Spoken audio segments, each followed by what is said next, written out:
Well, what's going on, guys? Hope you're doing well. Safe and sound away from all this craziness that's in our world. And I know that I look like hammered shit right now, and I feel a lot better than I look now, to be totally honest with you. But this is day number 15 with COVID.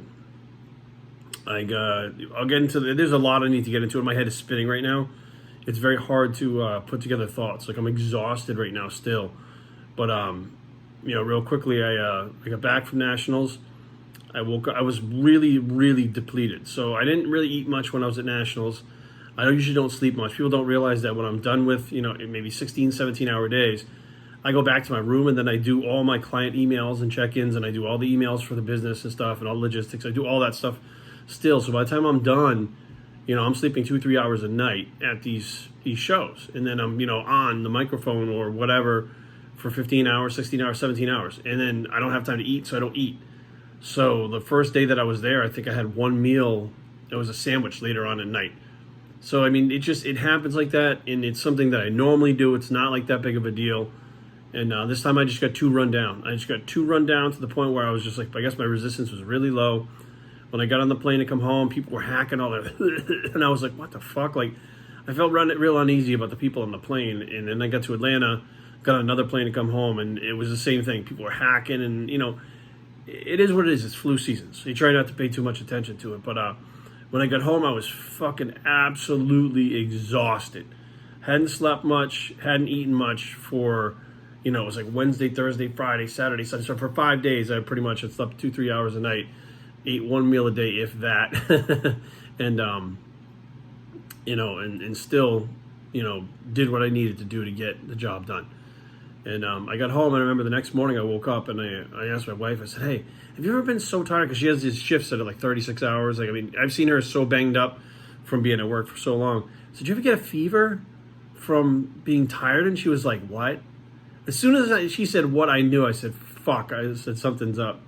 So she took my temperature, and of course, she got like this like little laser gun thing you put in your head. She got all the gadgets. Pretty much like living in a fucking, we got the little blood ox thing. We got everything in this house. It's pretty much like a hospital. So, and she was like, no, but if you have a fever, then we need to get this figured out, because this Omicron thing. And I was thinking, like, there's no way, this Omicron thing. It's not, there's no way. And the fever persisted till the next day and the next day. And I started to have like just exhaustion kicking in. And I was like, what the fuck is going on? I had splitting headaches to where migraine meds didn't work. Nothing worked. It was so bizarre. So it was a literal fever for 9 days straight, which I thought, I'm not going to lie to you guys, like, there were a couple times during this sickness that I didn't think I was going to fucking make it. There's at least twice that I was like, this is it. Like, fucking, this is how I go out. My it just can't take any more. Like, there's no way you could take a fever for that period of time and not do serious damage to your body in the future. It's just, there's no way. The body's not meant to fucking have a fever like that. And excuse me. And it was just awful. The cough was awful. Splitting headaches were awful. And I'm going to tell you guys right now, one of the most fucked up parts of this entire fucking illness. You're tired. You're in pain. I slept roughly 20 hours a day. I was up maybe 4 hours.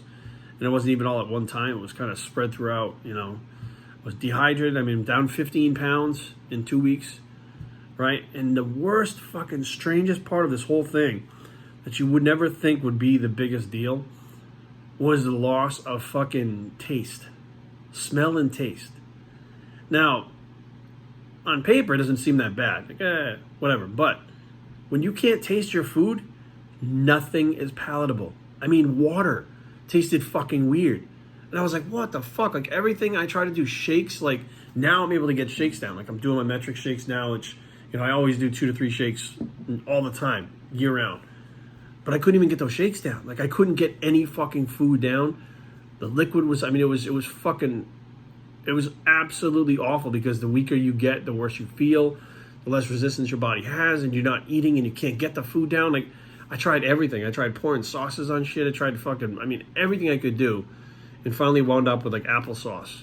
Applesauce and Pedialyte. I don't know where the fucking Pedialyte things are, but those things are pretty much what I lived on. And I figured out real quick that my product Intrapost, which is a intra workout, I was using that all day long. What I did was I poured that in a shaker bottle. I dumped the Pedialyte in there with it, and I was actually sipping on that to try to keep my strength up because I had no food, I had no nutrients going in, I couldn't keep anything down, and because the Intrapost and the watermelon aminos that I have, you mix them with water, they're very light. It's like drinking water, and I couldn't taste it anyways, so it was fine. So I was like, fuck it, it'll be like drinking water, but I'll get some sustenance in me, and that's pretty much all I had for days at a time was some Intrapost and some Pedialyte. And I'm telling you guys right now, like, it is not a fucking joke. Any elderly person that gets what I had, I can see very, very easily why this would kill them. Hands down, there's no fucking... I don't give a shit. I mean, I consider myself fairly strong. I do have problems with my lungs. Miraculously, knock on wood, they didn't give me too much trouble during this. But I would not say I'm the healthiest guy because of my lungs, but I would also say I'm a lot healthier than most people.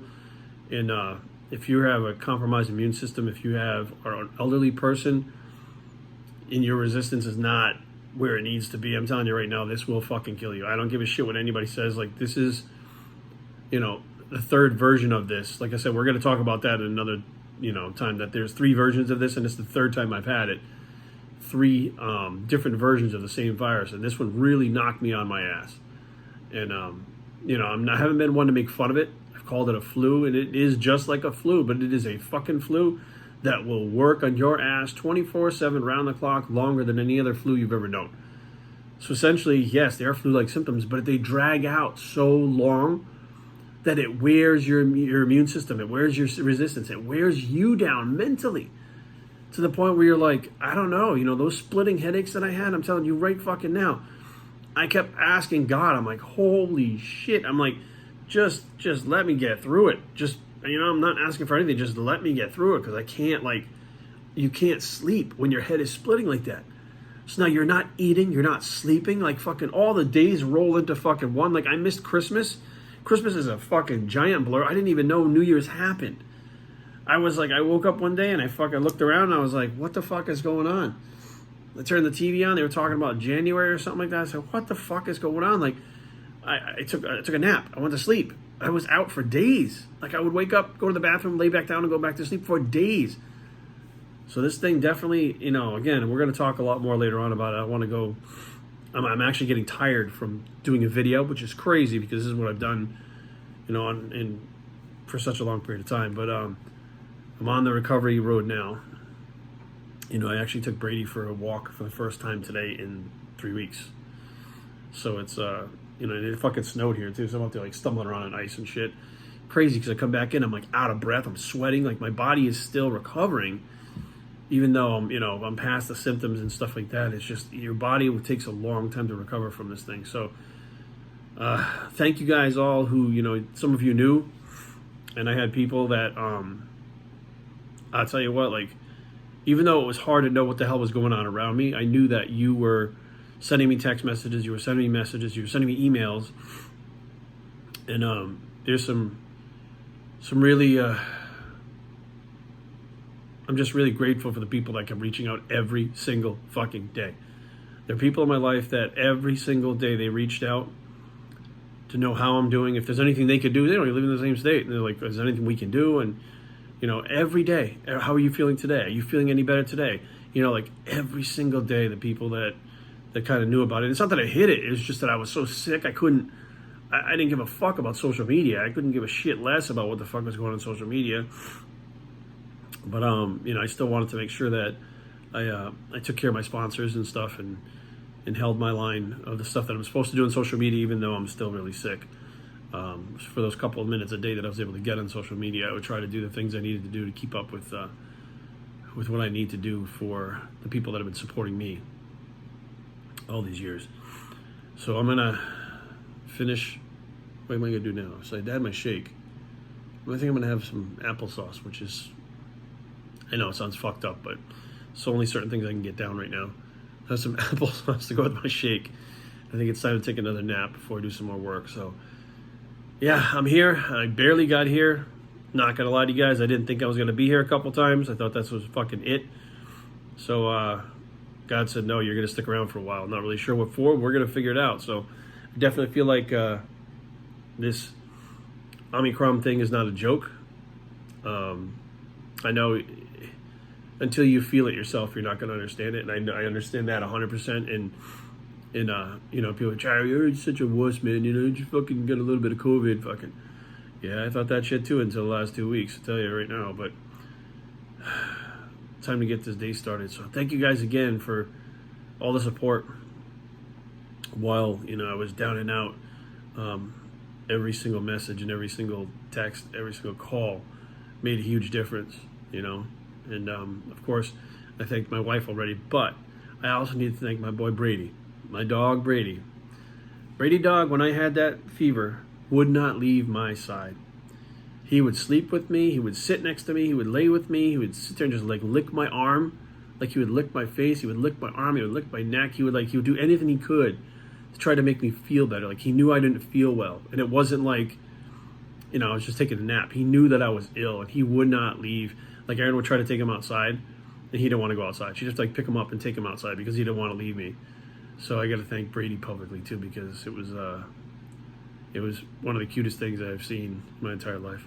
But I'm out of here, guys. I'm so fucking tired. I'm exhausted. I'm out of here. Thank you guys again. I'll see you guys soon on Biology and I approve this message. Be well, guys. We're out.